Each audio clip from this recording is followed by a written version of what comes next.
வலிக்கு ஃபிசியோதெரபிஸ்ட்டை போகணுமா ஆர்த்தோபெடிக்ஸ் போகணுமா ஒரே கன்ஃபியூஷனாக இருக்கா? அப்போ இந்த வீடியோ உங்களுக்காக தான்.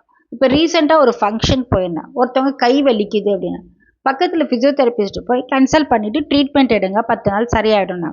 ஒரு 5 நாள் கழிச்சு ஃபோன் பண்ணுறாங்க, நான் ஆர்த்தோ டாக்டர் போனேன், அவர் நிறைய மாத்திரை கொடுத்தாரு, அப்புறம் ஃபிசியோதெரபிக்கு போக சொன்னார். அங்கே போயிட்டு அல்ட்ராசானிக் எடுத்து எக்ஸசைஸ் பண்ணது எனக்கு வலி ஜாஸ்தி ஆயிடுச்சு. அவர் கொடுத்த மாத்திரையில் எனக்கு வயிறு பயங்கரமாக அப்செட் ஆயிடுச்சு. ஆல்ரெடி ஏகப்பட்ட மாத்திரை சாப்பிட்டுட்ருக்கேன். என்ன பண்ணுறதுன்னா ஒரு வலி வந்ததுன்னா நீங்கள் நியர்பை ஃபிசியோதெரபிஸ்ட் போகலாம். We are qualified physiotherapist. போனீங்கன்னா பெயின் அசஸ்மெண்ட் பண்ணிட்டு என்ன பண்ணணும் என்ன பண்ணக்கூடாது ரெட் ஃப்ளாக்ஸ் இருந்தால் அவங்களே ஆர்த்தோக்கோ நியூரோக்கோ போக சொல்லுவாங்க. ஸோ ஒரு ஜென்ரல் ப்ராக்டிஸில் எப்படி கோல்டு ஃபீவர் வருதோ அது மாதிரி ஃபிசியோதெரப்பியில் முட்டி வலி முதுவலி கழுத்து வலி இதெல்லாம் காமன் கண்டிஷன்.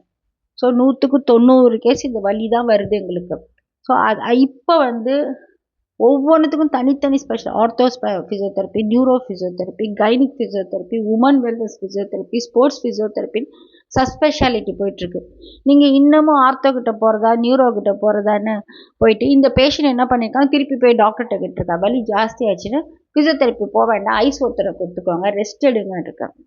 ஏதுங்க யாருக்குங்க ரெஸ்ட் எடுக்கிறதுக்கு டைம் இருக்குது?